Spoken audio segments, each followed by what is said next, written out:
Bab 19 Kenalan Lama. Ketika melihat raksasa itu mengangkat kapak raksasanya, tak bisa disangkal, kedua orang itu hampir putus asa.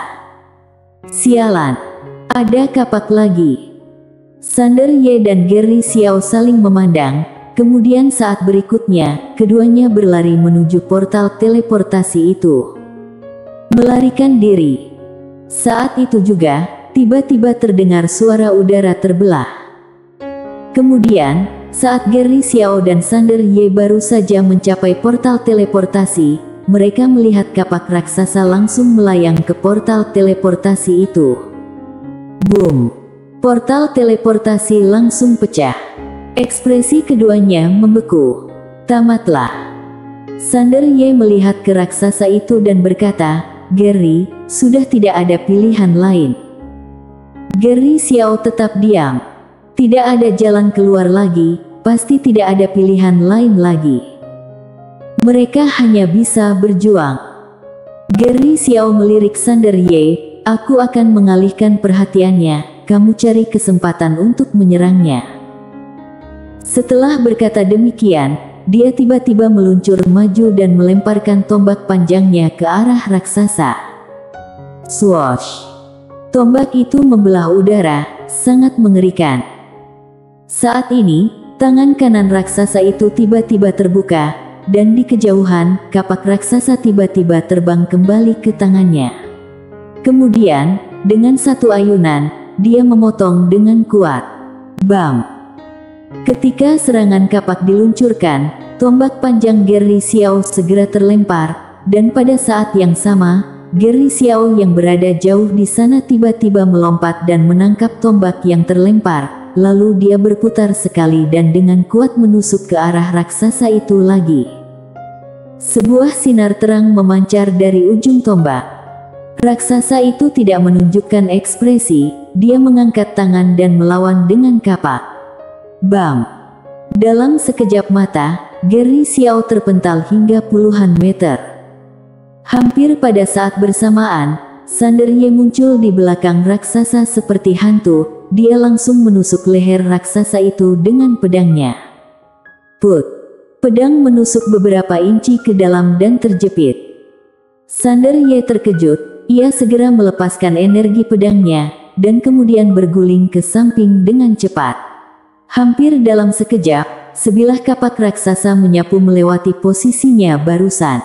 Ketika kapak tersebut lewat, udara di sekitarnya hancur seketika. Sander Ye dengan cepat mundur beberapa langkah, lalu membuka telapak tangannya, membuat sebilah pedang energi. Raksasa itu menatap Sander Ye dan hendak menyerang, tiba-tiba terdengar suara udara terbelah dari belakangnya. Raksasa itu segera berbalik, dan pada saat yang hampir bersamaan, sebilah tombak panjang sudah menusuk ke arahnya. Sander Ye juga berguling maju. Raksasa itu mengangkat tangan dan mengayunkan kapaknya. Boom! Seluruh tubuh Geri Xiao sekali lagi terpental, kali ini terpental sejauh 40 meter lebih. Akhirnya ia jatuh dengan berat ke tanah, dan mulutnya mengeluarkan darah. Dan pada saat itu juga, di kejauhan, Sander Ye tiba-tiba menusukkan pedangnya ke arah pangkal paha raksasa itu. Licik. Dalam pertarungan hidup dan mati, jika melawan pria, kuncinya adalah menyerang bagian itu. Saat pedang itu menembus beberapa inci, kemudian terjepit lagi. Sander Ye terkejut. Apa? Di bagian ini juga bisa terjepit. Dan pada saat ini, tiba-tiba ada kekuatan yang menakutkan datang dari atas kepalanya. Sander Ye segera melepaskan pedangnya, dan berguling beberapa kali ke belakang untuk menghindari serangan fatal dari raksasa tersebut. Pada saat yang bersamaan, ia mengarahkan jaringnya, dan sebilah pedang energi tiba-tiba terbang keluar, langsung menebas tenggorokan raksasa itu. Swoosh! Pedang energi membuat sayatan dangkal di tenggorokan raksasa itu. Namun, saat berikutnya, raksasa itu langsung menepis pedang energi, dan pedang energi itu langsung hancur. Melihat adegan ini, raut wajah Sander Ye tiba-tiba menjadi gelap, dia terus menatap tenggorokan raksasa itu, tidak tahu apa yang dia pikirkan. Pada saat ini, raksasa itu tiba-tiba berjalan menuju Sander Ye. Setiap kali dia melangkah, tanah akan bergetar, sangat menakutkan. Sander Ye tiba-tiba berkata, "Gary, bantu aku tahan dia 1 jam." 1 jam. Mata Gary Xiao terbelalak, lalu dia langsung berbaring di tanah. "Aku menyerah." Sander Ye berkata dengan cepat, "Kalau begitu 1/2 jam, dalam 1/2 jam, aku akan membunuhnya." 1/2 jam. Gary Xiao terdiam. Melihat raksasa hendak menyerang, Sander Ye dengan cepat berkata, "Dalam 1/2 jam, aku pasti akan membunuhnya." Gary Xiao mengertakkan giginya, lalu melompat dan bergegas menuju raksasa itu. Dia sangat cepat, dan sebelum dia tiba, cahaya dingin telah tiba lebih dulu. Raksasa itu tiba-tiba berbalik dan memukul Gary Xiao dengan kapak. Boom! Gary Xiao terpental lagi. Pada saat ini, beberapa pedang energi di lapangan ditebaskan ke arah raksasa di bawah kendali Sander Ye. Beberapa pedang terbang ini hanya memotong tenggorokan raksasa itu. Bang bang bang bang. Di lapangan, suara ledakan terus terdengar. Luka di tenggorokan raksasa itu semakin besar. Saat ini, raksasa itu tiba-tiba mengambil kapak raksasa dan menyapu ke sekeliling. Boom! Belasan pedang energi hancur seketika, dan pada saat ini, Sander Ye muncul di hadapannya seperti hantu, lalu menebas lehernya dengan pedang. Krak! Luka di tenggorokan raksasa itu menjadi sedikit lebih besar lagi. Sander Ye menebas dengan pedangnya tanpa buru-buru. Dia melepaskan pedang energi dan kemudian berjungkir balik ke belakang. Setelah mendarat, dia berguling beberapa kali untuk menjauhkan dirinya dari raksasa itu. Hampir di saat yang sama, dia menunjuk lagi ke arah raksasa itu. Puff! 1 pedang energi menebas tenggorokan raksasa itu lagi. Krak! Tenggorokan raksasa itu terbelah lebih lebar lagi. Pada saat ini, raksasa itu seolah menyadari bahwa Sander Ye adalah yang paling berbahaya, dan segera bergegas menuju Sander Ye dengan kapak raksasa di tangannya. Melihat ini, ekspresi Sander Ye tiba-tiba berubah drastis, dan dia dengan cepat berkata, "Gary, cepat hadang dia." Setelah mengatakan itu, dia berguling ke samping lagi dan menghindari serangan kapak mematikan itu. Di kejauhan, Gary Xiao yang berlumuran darah tiba-tiba berteriak dan bergegas menuju raksasa itu lagi. Raksasa itu tiba-tiba berbalik dan memukulnya dengan kapak. Saat kapak jatuh, suara ledakan energi segera terdengar. Boom!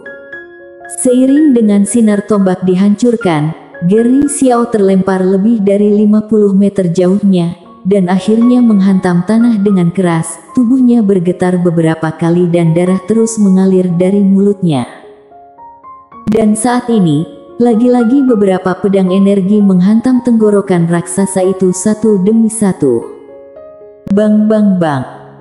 Seiring dengan beberapa suara ledakan bergema, luka besar muncul di tenggorokan raksasa itu. Pada saat yang sama, dia mundur beberapa meter. Melihat adegan ini, Sander Ye sangat bersemangat dan berkata dengan cepat, "Gary, cepat tahan dia, aku akan membunuhnya." Di kejauhan, Gary Xiao yang sedang terbaring di tanah berkata dengan suara gemetar, "Aku adalah seorang kultivator tombak, bukan seorang kultivator fisik." Pada saat ini, raksasa itu sudah sangat marah. Dia langsung bergegas menuju Sander Ye. Melihat adegan ini, ekspresi Sander Ye tiba-tiba berubah. Dan dia segera mulai berlari. Untungnya, ketika berada di lantai bawah pagoda, kemampuan melarikan dirinya telah dilatih dengan baik. Oleh karena itu, raksasa itu meluncurkan beberapa serangan kapak secara beruntun, tetapi sama sekali tidak melukainya. Dan Sander Ye juga tidak berani memilih untuk bertarung langsung, karena kekuatannya jauh lebih lemah daripada raksasa ini. Jika dia melawannya secara langsung, bahkan jika dia tidak mati, dia pasti akan kehilangan kemampuan bertarung. Setelah itu, sambil berlari, Sander Ye berkata, "Gary, cepat, tahan untuk terakhir kalinya. Tahan sebentar lagi." Di kejauhan, Gary Xiao yang berlumuran darah mengangkat kepalanya untuk melihat raksasa di kejauhan. Ketika melihat tenggorokan raksasa itu hampir terbelah sepenuhnya, kilatan cahaya kekejaman melintas di matanya, lalu dia menggunakan seluruh kekuatannya untuk melompat menuju raksasa itu. Pada saat ini, raksasa itu tiba-tiba berbalik dan sekali lagi menebas dengan kapak. Bam! Seiring dengan cahaya tombak dihancurkan, Gary Xiao langsung terpental sejauh ratusan meter. Ketika dia jatuh ke tanah, tubuhnya bergetar hebat. Di tanah, Gary Xiao berkata dengan suara gemetar, "Aku tidak kuat lagi. Aku tidak bisa menahannya lagi." Sementara itu, di kejauhan, saat Gary Xiao terlempar ke udara, Sander Ye sudah mencari kesempatan untuk berlari ke depan, lalu menusuk tenggorokan raksasa itu dengan pedang energi yang dia pegang. Put! Kali ini, pedang energi langsung menembus tenggorokan raksasa itu, kemudian, kilatan cahaya kekejaman melintas di mata Sander Ye, dan dia memutar pedang dengan kuat. Puh! Kepala raksasa itu langsung terlempar. Melihat adegan ini, Sander Ye segera menghela napas lega, namun pada saat yang sama, raksasa itu tiba-tiba mengayunkan kapaknya, dan kapak raksasa terlepas dari tangannya. Tidak hanya itu, pada kapak itu terdapat petir-petir yang menakutkan. Raut wajah Sander Ye tiba-tiba berubah drastis, dia hendak melarikan diri, tapi sudah terlambat. Bam! Sander Ye segera terpental keluar, dan sungguh kebetulan, dia jatuh tepat di atas tubuh Gary Xiao yang hampir tak sadarkan diri, lalu mereka bersama-sama tergelincir di tanah dan terpental beberapa puluh meter. Gary Xiao. Sander Ye memuntahkan darah dari mulutnya, tanpa banyak berpikir, dia segera melihat ke arah raksasa di kejauhan. Pas saat ini raksasa itu perlahan-lahan roboh, kemudian perlahan-lahan menghilang. Melihat adegan ini, Sander Ye akhirnya merasa lega, lalu dia berbaring di samping Gary Xiao. Sander Ye berbalik untuk melihat Gary Xiao. "Gary, apakah kamu baik-baik saja?" Gary Xiao berkata dengan suara gemetar, "Aku hampir saja mati." Sander Ye tersenyum, "Kita menang." Gary Xiao mengangguk, "Kalau masih tidak bisa menang, kita hanya bisa bertemu di kehidupan selanjutnya." Sander Ye tertawa keras. Bertarung sebenarnya cukup seru. Pada saat ini, di kejauhan, pintu cahaya tiba-tiba sedikit bergetar. Melihat ini, raut wajah kedua orang itu tiba-tiba berubah drastis, lalu mereka melihat ke pintu cahaya itu, dan pada saat ini, seorang wanita muncul dari dalam pintu cahaya. Mereka berdua mengerutkan kening. Wanita itu bukan tubuh asli, dia adalah ilusi, mengenakan gaun hijau panjang, rambut panjang terurai, dan membawa sarung pedang di belakangnya. Kultivator pedang. Saat ini, wanita itu berjalan perlahan ke depan mereka berdua. Dia memandangi keduanya, lalu berkata sambil tersenyum, "Kalian berdua bekerja sama untuk mengalahkannya." Sander Ye mengangguk, "Ya." Wanita itu mengamati Sander Ye dan Gary Xiao sejenak, lalu tersenyum, "Kalian berdua lumayan, di dunia di bawah negara es ini, kalian berdua adalah orang kedua yang berhasil melewati ujian di lantai 9 ini." Gary Xiao dan Sander Ye sama-sama terdiam. Yang kedua, Gary Xiao segera bangkit, lalu berkata, "Siapa yang pertama?" Wanita itu tersenyum, "Seorang gadis dari negara es, bernama Aurora. Aku beritahu kalian, dia berhasil melakukannya sendiri." Dan pada saat itu, Usianya sama seperti kalian berdua, yaitu 17 tahun. Mendengar ini, Geri Xiao dan Sander Ye tiba-tiba menjadi muram. Kegembiraan mereka karena melewati ujian lenyap dalam sekejap. Wanita itu tiba-tiba tersenyum, "Jangan terlalu putus asa, kalian sudah sangat hebat. Sini, sekarang waktunya untuk memberikan hadiah kepada kalian." Sambil berbicara, dia membuka telapak tangannya, sebuah kotak muncul di depan kedua orang itu. Sander Ye mengerjapkan matanya, "Hanya satu?" Wanita itu mengangguk, "Ya." Sander Ye bertanya, "Kami kan berdua. Bisakah kami mendapatkan satu lagi?" Wanita itu mengedipkan mata, "Tidak bisa." Sander Ye merasa tak berdaya, dia membuka kotak itu dan menemukan ada gulungan di dalamnya. Sander Ye merasa sedikit tertarik, "Apa ini?" Wanita itu tersenyum, "Teknik kultivasi tingkat Xian. Di atas tingkat langit." Mendengar ini, baik Sander Ye maupun Geri Xiao terkejut. Benda ini bahkan Akademi Guanxuan pun tidak memilikinya. Sander Ye dan Geri Xiao saling pandang, akhirnya Sander Ye berkata, "Kita bisa melihatnya bersama-sama." Geri Xiao mengangguk setuju. Sander Ye lanjut berkata, "Setelah kita melihatnya bersama-sama, ini akan menjadi milikku." Geri Xiao menggelengkan kepala, menunjukkan bahwa dia tidak setuju. Sander Ye memandang wanita itu, meragu sejenak, lalu berkata, "Bisakah kami mendapatkan satu gulungan lagi?" Wanita itu hendak menjawab, tapi tiba-tiba seolah menyadari sesuatu, ekspresinya segera berubah. Dia langsung meraih tangan Sander Ye dengan tangan kanannya. Sander Ye terkejut. Wanita itu menatap Sander Ye dengan ekspresi terkejut, "Iblis."